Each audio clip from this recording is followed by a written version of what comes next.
Great language Hindi YouTube channel के माध्यम से आप सुन रहे हैं।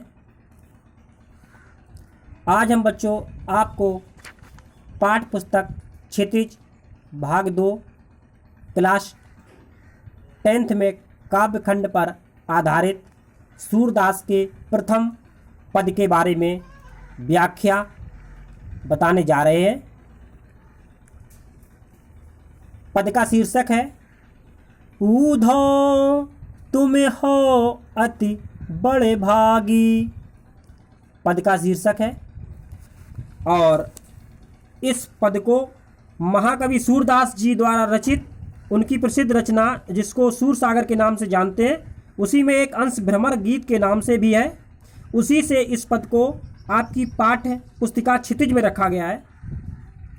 तो बच्चों अब हम आपको बताने जा रहे हैं कि इस पद में जब सिर्फ प्रेम की भूखी व्रत की गोपियाँ विरह की आग में पल पल जल रही हैं, उसी बीच गोपियों की विरह वेदना को शांत करने के लिए ऊधों योग मार्ग और कभी निर्गुण ब्रह्म का ज्ञान देकर उनकी विरह वेदना को शांत करने की कोशिश कर रहे हैं। लेकिन गोपियाँ ऊधों की इन बातों को बिल्कुल नहीं मानती हैं, पूरी तरह से नकार देती हैं और उल्टा ही ऊधों से शिकायत करती हैं। क्या कहती हैं तो हम देखते हैं पद को। ऊधो तुम हो अति बड़े भागी, कि हे ऊधो तुम तो बड़े सौभाग्यशाली हो। अति का मतलब बड़े बड़भागी सौभाग्यशाली हो। अपरस रहत स्नेह तगाते नाहिन मन अनुरागी। अपरस यानी आप बिल्कुल नीरस हो, अछूते हो।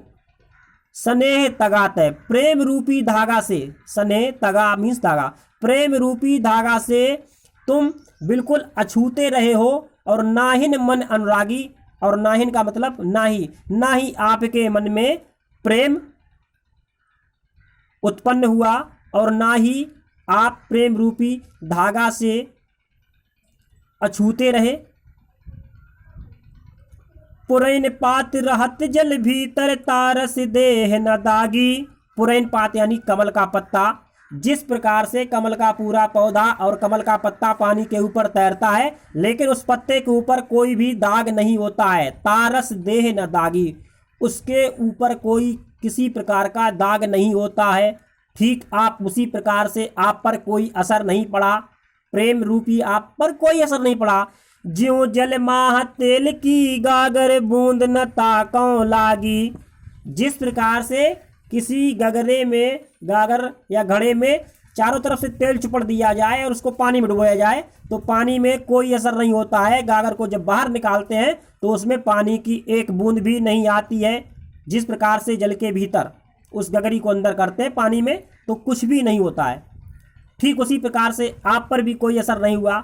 प्रीत नदी में पाँव न बोर्यों दृष्ट न रूप परागी। और आप प्रेम रूपी नदी में, आपको जब प्रेम रूपी नदी मिली और आपने उसमें अपना पैर तक नहीं डुबोया, यानी अपने जो शरीर का सबसे निचला भाग होता है पैर, उसको भी आपने छुआ नहीं, टच नहीं किया। दृष्ट न रूप परागी, और जिनका इतना सुंदर सौंदर्य चेहरा और खूबसूरत बदन, उसको आपने देखा तक नहीं, उस पर आप मोहित नहीं हुए, अर्थात भगवान कृष्ण के प्रेम में आप बिल्कुल नहीं छुए, अछूते ही बने रहे। सूरदास अबलाह में भोरी गुर चाटी ज्यों पागी।